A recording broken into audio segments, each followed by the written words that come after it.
So let's talk about some problematic Hirschsprung cases. These are actually 3 different pull-throughs. So I'm going to let you study those for a little bit. You can plan your answer, but don't advance to the next slide, please, because the pictures get very small and you won't may be able to decipher them. So we have 3 different pull-throughs. Now these are patients that have had their pull-through and that are coming back with recurrent episodes of enterocolitis. So clearly something's wrong with them. And then it's your obligation to figure out what is wrong with them. Why are they having obstructive symptoms? And I basically have given the answers there. So formulate in your mind which letter you'd like. And then let's go to the next slide and get the group's answer. And the pictures are smaller, so not as easy to see.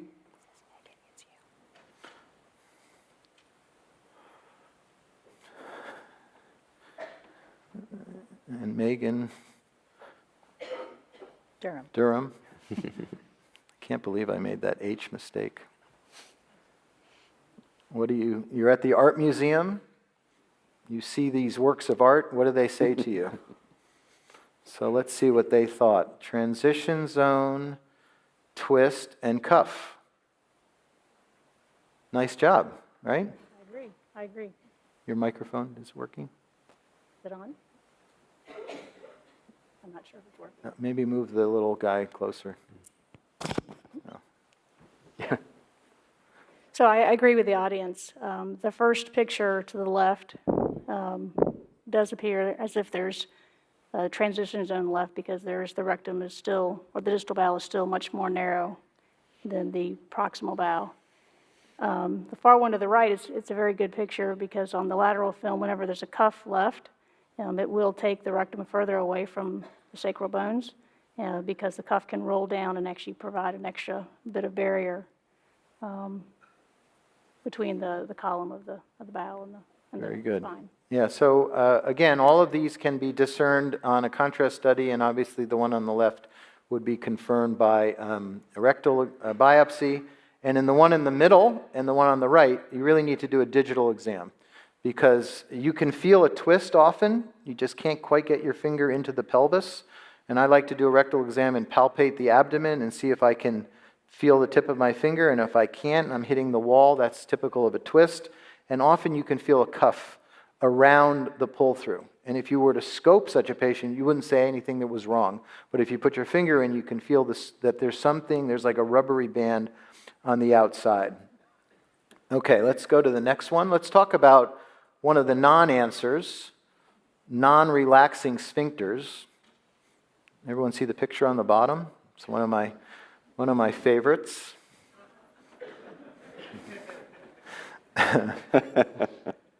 So let's say we have a patient who you've checked out that has no residual Hirschsprungs, no cuff, no stricture, no twist, and they're still misbehaving. What's your protocol? We alluded to this a little bit, but how do we deal with that patient, Casey? I do exactly what Dr. Langer said to do, and that is I use Botox. I like to use ultrasound because I'm young and trying to gain experience with that modality, and it's a good place to use it. I think Marcus presented a video here at APSA a couple of years ago about how to do so.